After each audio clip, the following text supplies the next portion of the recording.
मांगी मोहब्बत मिली मौत। रोशनी रावत उत्तर प्रदेश की राजधानी लखनऊ से 25 किलोमीटर दूर गोसाईगंज के चांद सराय गांव की रहने वाली लड़की थी। वह पढ़ी लिखी थी। दलित बिरादरी में अभी भी कम उम्र में ही शादी का चलन है। ऐसे में बालिग होने की खानापूर्ति होते ही 19 साल की उम्र में उसकी शादी अपनी ही बिरादरी के शिवम रावत से तय हो गई।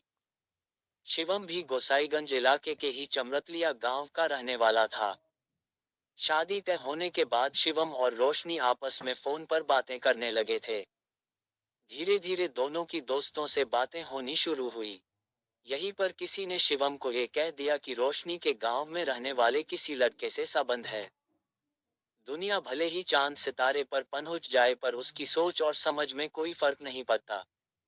ऐसे में शिवम को भी यकीन हो चला कि रोशनी के साथ ऐसा हो सकता है। शिवम ने यह भी नहीं सोचा कि जो आदमी उसे भटका रहा है या उसे बता रहा है उसकी अपनी मंशा क्या होगी। गांव में अभी भी कई लोग इस मानसिकता के होते हैं कि वह बनते रिश्ते बिगाड़ने की कोशिश में रहते हैं। जब शिवम ने रोशनी को ये बात बताई और रिश्ते के तोड़ने वाली बात कही तो रोशनी डर गई। उसकी आंखों के सामने अपने ही नहीं अपने पिता घर परिवार के टूटते सपने और दुखी निराश चेहरे एक ही पल में घूम गए। वह समझ रही थी कि केवल उसका रिश्ता ही नहीं टूट रहा, उसकी हिम्मत और घर परिवार का नाम और इज्जत भी टूटकर मिट्टी में मिलने वाली है।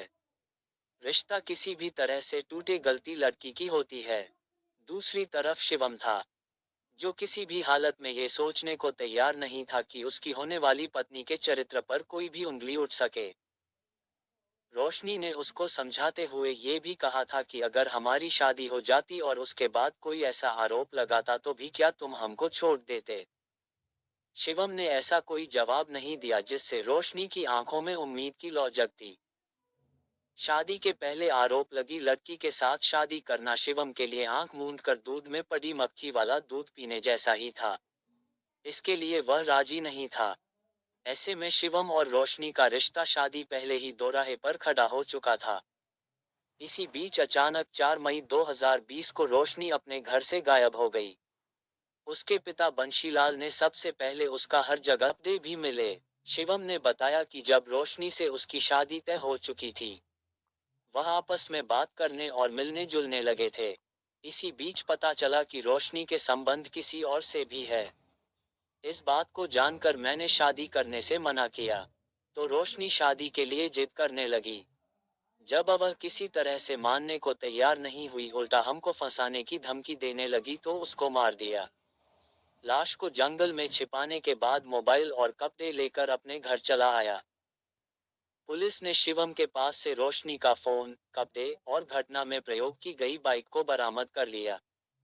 शिवम ने रोशनी के फोन से उसका सिम निकालकर तालाब में फेंक दिया। मोबाइल लेकर घर चला आया।